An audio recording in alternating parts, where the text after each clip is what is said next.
Halı sahalar kapandı.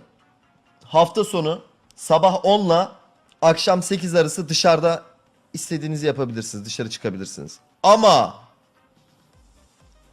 akşam 10'dan sonra sabah 8'den önce, sabah 8 ile akşam 10 arasının haricinde dışarı çıkmak yasak. Anladınız mı? Tam tersi yanlışlar. Oğlum çok gülüyorum ya bu meme. O kadar karışık saatler ki hala ben de anlayamadım abi. O